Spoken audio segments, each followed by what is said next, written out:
Bonsoir à tous, bienvenue dans votre journal. À la une ce soir, deuxième jour de procès aux assises pour le meurtre du jardin Bousignac. 17 coups de couteau, l'avocat de la partie civile parle d'acharnement. Chez Digny, labellisé jardin remarquable, c'est la première fois qu'une commune se voit décerner cette distinction en France. Et puis en tennis, la Française Amandine Hess a été éliminée cet après-midi en quart de finale de l'Open GDF Suez de Touraine. Bonsoir à tous. C'est une première en France. Un village labellisé jardin remarquable, chez Digny, une commune d'un peu plus de 500 habitants dans la région de Loches, célèbre pour ses roses sublimes, s'est vu décerner cette distinction ce matin. Une fierté pour les habitants du village. Romain Delville. Le label jardin remarquable, une première pour un village français, chez Digny le doit en grande partie à ses 550 villageois. Francis est chédinois depuis 22 ans et son rosier liane, c'est sa fierté de jardinier. Il était haut comme ça. Et disons qu'à la fin de l'année, il touchait le toit. Le rosier, il avait poussé. Et après, on l'a conduit, disons, à droite comme à gauche, disons, pour garnir, disons, le devant de la maison. C'est l'association des Roses de chez Digny, forte d'une trentaine de membres, qui a porté le projet auprès du ministère de la Culture. Danielle Papot, sa présidente, est incollable sur les roses qui ornent le village, et pas seulement. Ce que j'aime beaucoup, ce sont les sauges. Et donc, il y en a beaucoup dans le village. Des sauges de toutes les couleurs. Vous savez que la sauge peut être bleue, bien sûr. La sauge officinale, celle qu'on plante dans le potager pour assaisonner ou pour soigner, est bleue. Elle est toute petite. Celle-ci, c'est une variété de sauge géante, mais qui a un bleu un peu myosotis, qui est très très belle. Pour la commune du Pays de Loches, le label Jardin Remarquable, c'est aux côtés du Festival des Roses organisé au mois de mai, un nouvel atout touristique et économique. Sur mon village, on a, je calculais l'autre jour, on a 35 personnes qui travaillent à temps plein sur une activité touristique. Le centre de vacances de la Soleil, avec l'hôtel, café, restaurant qui a 6 salariés, avec les gîtes et chambres d'hôtes. Donc c'est pas négligeable. Par les temps qui courent, c'est un atout économique. Et puis en plus, c'est du plaisir. Voilà. Alors quand on peut marier les deux, je crois que c'est bien. De l'utile à l'agréable, chez Digny se veut de plus en plus belle. Un projet d'ornement des boîtes aux lettres et dans les cartons, c'est le facteur qui va être content. Le conflit s'enlise chez Michelin et l'usine tourne au ralenti. Les salariés réclament le paiement de leur jour de grève. Aujourd'hui encore, ils étaient nombreux à brûler des pneus devant le site de Joué-les-Tours. Les négociations avec la direction devraient reprendre à compter du 15 octobre. Aux assises, le meurtre du jardin Bousignac, deuxième jour d'un procès éprouvant. 3 ans après la mort d'Hervé Francesca, son meurtrier présumé était assis dans le box des accusés. Aujourd'hui, 17 coups de couteau. L'avocat de la partie civile parle d'acharnement. Aurélie Renaud. Jean-Michel Lautroux, 35 ans, n'a jamais nié les faits. Il a bien tué Hervé Francesca à son domicile. Les deux hommes se connaissaient et entretenaient des relations intimes de temps à autre. Le 26 octobre 2010, ils passent la soirée ensemble, ils boivent et se disputent au sujet d'un troisième homme, l'ex-petit ami de la victime. La dispute se transforme en bagarre. Hervé Francesca attrape une bouteille pour se défendre et l'accusé un couteau. Il atteint sa victime à 6 reprises. « Je sentais la colère monter. Je voulais le tuer », dit-il. Après avoir constaté la mort d'Hervé Francesca, l'accusé transporte le corps dans la salle de bain pour le nettoyer, ajoute-t-il. Puis la colère est remontée et j'ai repris mon couteau. Au total, on constatera 17 plaies par arme blanche. L'hypothèse d'une jalousie qui dérive avec un crime abominable, monstrueux, structuré, décomposé, qui dure, puisque la scène va durer 3 heures. C'est exceptionnel, avec un acharnement qu'on n'imagine pas.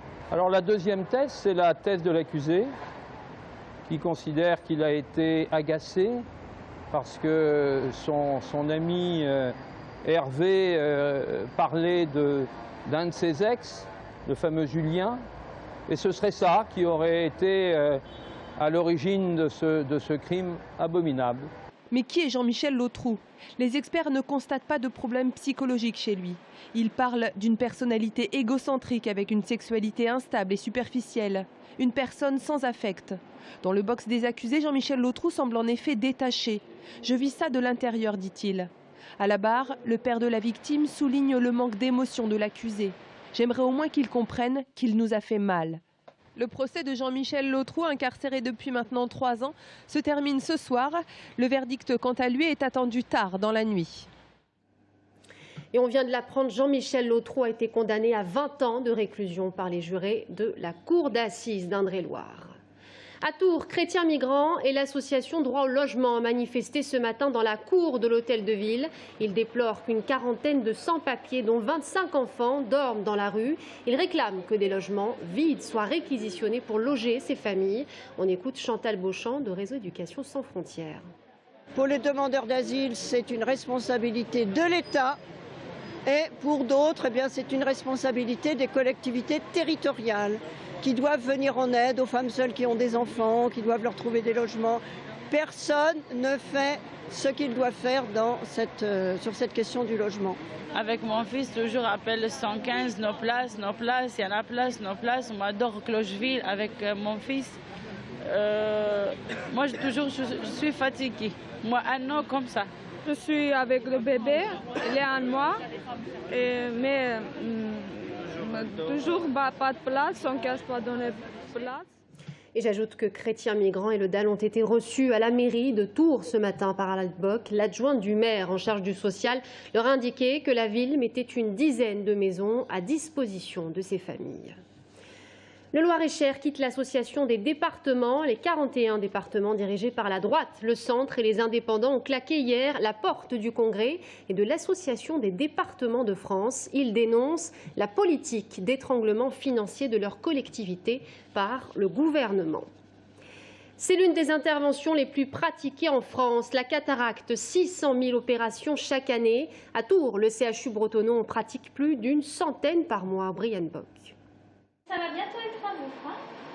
Vous êtes bien installés là. Merci, oui. Cette patiente va se faire opérer de l'œil gauche. Et lorsqu'une intervention touche les yeux, il y a toujours une petite appréhension. Les yeux, c'est toujours important. Alors ça fait quand même un peu quelque chose qu'on se demande. On espère que ça va réussir, quoi. Bien sûr. Madame souffre d'un trou maculaire, une pathologie de la rétine fréquente chez les personnes âgées. Chaque année en France, 25 000 interventions sur la rétine sont pratiquées.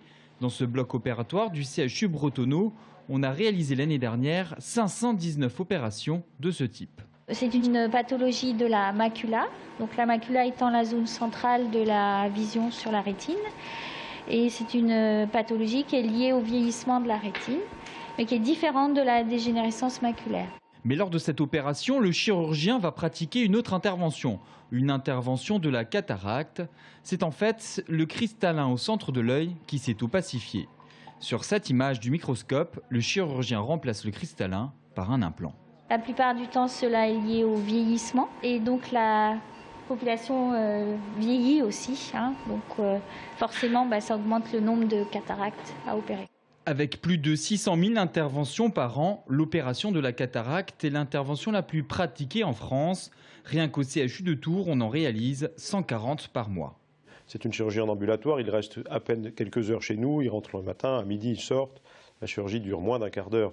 Bref, c'est une chirurgie qui est assez connue et répandue. Ceci dit, on peut insister sur le fait, et ça c'est plus difficile parce que plus insidieux, du dépistage de l'acuité visuelle, parce que bon nombre de personnes atteintes de la cataracte n'ont pas l'idée qu'ils ont une acuité visuelle déjà médiocre. L'évolution d'une cataracte est progressive. Dans la plupart des cas, la maladie passe inaperçue au début. Il est donc important de mettre l'accent sur le diagnostic précoce. La vision brouillée de près comme de loin est le premier symptôme. Municipal, pas de réelle surprise au PS. Les militants socialistes ont voté hier 107 au total, dont 86 pour Jean Germain, candidat à sa succession avec un taux de participation, vous le voyez, de 58,79%. Et si l'on regarde les votes d'un peu plus près, eh bien 17 ont voté blanc et 4 nuls. Et puis j'ajoute qu'à Saint-Pierre-des-Corps, le Parti socialiste n'exclut pas une liste indépendante au municipal. Le socialiste Jean-Marc Pichon parle d'essoufflement et de volonté de relancer la ville. Les municipales seront-elles le grand soir pour le Front National? Ce mois-ci, Libre-Échange s'intéresse à la poussée du FN en Touraine. À 6 mois des élections, on s'interroge sur le rôle que jouera l'extrême droite en Indre-et-Loire. Extrait. J'aime pas du tout qu'on traite le Front National, ses adhérents et ses électeurs de charlatans. Je vais pas traiter les surtout quand après on fait la liste des manquements du gouvernement. Le charlatan, c'est pas le malade, hein. C'est le médecin, c'est celui qui se prétend médecin. Il faut arrêter de dire que le Front National est un danger. Le Front National est une chance. Quand je vous dis ça, c'est parce qu'on est tout à fait conscient que la progression du Front National participe à affaiblir la droite et donc à servir les intérêts de la gauche. Là-dessus, je vous rejoindrai pas forcément parce que, y compris les enquêtes d'opinion, non, mais les enquêtes d'opinion, les études menées ces dernières semaines montrent que c'est pas forcément le cas. Le tout, c'est comment nous on répond à l'ensemble des électeurs, parce qu'il n'y a pas que le Front National qui s'adresse à l'ensemble des électeurs, quels qu'ils soient. Je crois que c'est la vocation de tous les partis politiques et celui que je représente notamment. Libre-échange, c'est donc ce soir sur TV Tour Val-de-Loire à 22h30. C'est l'une des dernières courses de la saison. Le Paris Tour, dimanche, près de 200 coureurs vont parcourir 235 km entre Othon du Perche et Tours. 107e édition cette année. L'arrivée est prévue entre 15h30 et 16h, avenue de Grammont. En quart de finale de l'Open GDF Suez de Touraine, la Française Amandine Hess a été éliminée cet après-midi à Chambray-les-Tours. Bastien Mathieu revient sur cette rencontre. Il n'y a plus de tricolore au tournoi de l'Open GDF Suez de Touraine. Amandine Hess, la dernière représentante, s'est faite sortir aujourd'hui en quart de finale par Lucic Baroni en 3-7, 6-3, 7-5, 6-2. La faute notamment à une blessure à la fesse contractée avant le match, mais qui s'est réveillée durant le second set. C'est sûr que quand on perd, on y pense encore plus à la blessure, donc ça n'a pas arrangé les choses. Mais voilà, après, je ne vais pas me trouver d'excuses avec cette blessure. J'aurais dû gagner la balle de match, voilà. J'aurais pas eu de problème. Malgré tout, la jolie joueuse de Montauban peut se vanter d'avoir fait vaciller la tête de série numéro 3. Elle qui n'était pourtant classée que 353e mondiale avant le début du tournoi. Elle est même passée tout près d'un nouvel exploit puisqu'elle s'offre une balle de match dans le second set. Mais son adversaire croate ne tremble pas et stoppe les espoirs de la jeune joueuse de 20 ans. En plus d'avoir atteint pour la première fois un quart de finale d'un tournoi de cette envergure, Amandine Hess aura surtout eu le mérite d'être la dernière française en lice. Après les éliminations au second tour de Julie Coin et Pauline Parmentier, une belle promesse pour l'avenir. Il y a plein de jeunes en devenir dans ce tournoi. Et c'est souvent le cas d'ailleurs, parce qu'on a quand même vu à l'origine la petite Hénin à l'époque qui est venue sur ce tournoi. C'est bien pour se faire un nom, disons. On souhaite pourquoi pas la même réussite à Amandine Hess, mais elle va d'abord devoir se reposer et se remettre de sa blessure. Quant à son adversaire du jour, Lucic Baroni, elle retrouvera une Polonaise en demi, Magdalinette. La finale, quant à elle, est prévue pour dimanche après-midi. Et c'est la fin de ce journal. Merci à vous tous de nous avoir suivis. Dans un instant, on parle emploi avec l'invité de la rédaction, Laure Huguenin, de l'Observatoire de l'économie et des territoires de Touraine. A tout de suite.